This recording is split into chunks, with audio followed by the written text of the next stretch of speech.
ସମସ୍ତେ ନିଜ ଜୀବନରେ କିଛି ନା କିଛି ବଡ଼ କାମ କରିବାକୁ ଚାହାନ୍ତି, କିନ୍ତୁ ଆମ ମନ କହେ ଆଜି ଆରାମ କରିନେବା ଆଉ କାଲିଠାରୁ ଆରମ୍ଭ କରିବା। ଆଉ ସେଇ ଆରାମ ଚକ୍କରରେ ଆମ କାମକୁ ଆମେ ପଛରେ ପକାଇ ଦେଉ। ତା ଛଡ଼ା ଆମ ସହିତ କିଛି ଏମିତି ବି ଲୋକ ଥାଆନ୍ତି ଯେଉଁମାନେ ସବୁବେଳେ କୁହନ୍ତି ଯେତିକି ଅଛି ସେତିକିରେ ଖୁସି ହେବା ଦରକାର। ତା ଛଡ଼ା ତୁମକୁ ତ ଦିନରେ 2 ଥର ଖାଇବାକୁ ମିଳୁଛି, ଆଉ ତୁମେ ରହିବାକୁ ଘର ମଧ୍ୟ ଅଛି, ଆଉ କ'ଣ ଦରକାର?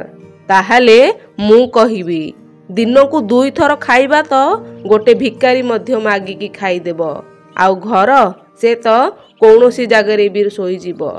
ତାହେଲେ ଗୋଟେ ଭିକାରୀ ଆଉ ତୁମ ମଧ୍ୟରେ ଫରକ କ'ଣ ରହିଲା? ତୁମେ କିଛି ନ କରି କାହିଁକି ଆରାମ କରୁଛ ଆଉ ନିଜର ସମୟକୁ ନଷ୍ଟ କରୁଛ? ଜାଣିଛ କାହିଁକି ନା ତୁମେ ତୁମ ଜୀବନରେ କିଛି ଲକ୍ଷ୍ୟ ରଖିନାହଁ। ସତରେ କ'ଣ ତୁମ ଜୀବନରେ କିଛି ଲକ୍ଷ୍ୟ ନାହିଁ? ତୁମେ କ'ଣ ସତରେ କିଛି କରିବାକୁ ଚାହୁଁନ? ତାହେଲେ ସବୁ ସମୟ ମୋବାଇଲ ଦେଖି ଦେଖି ନଷ୍ଟ କରିଦିଅ। କାରଣ ଆଜିକାଲି ପିଲାମାନଙ୍କୁ ତ ଏ ମୋବାଇଲ ତା ମାୟାଜାଲରେ ବାନ୍ଧିକି ରଖିଛି।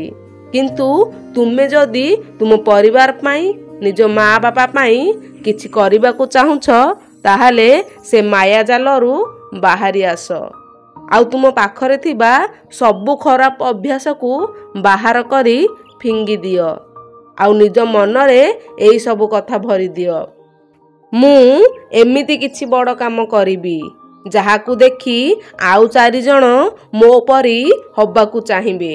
ଖାଲି ମନରେ ଭାବିଲେ ନୁହେଁ, ତୁମକୁ ଦିନ ରାତି ଏକ କରି ସବୁ ଖୁସିକୁ ପଛରେ ପକାଇ ପରିଶ୍ରମ କରିବାକୁ ପଡ଼ିବ। ଆଉ ତୁମେ ଥରେ ସଫଳତା ପାଇଗଲେ ସବୁଦିନ ତୁମ ଘରେ ଖୁସିର ଲହରୀ ଖେଳିବ।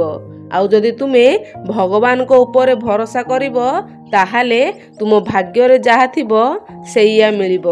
କିନ୍ତୁ ଯଦି ତୁମେ ନିଜ ଉପରେ ଭରସା କରିବ, ତାହେଲେ ଭଗବାନ ତୁମ ଭାଗ୍ୟରେ ସେସବୁ ଲେଖିବେ ଯାହା ତୁମେ ଚାହିଁବ।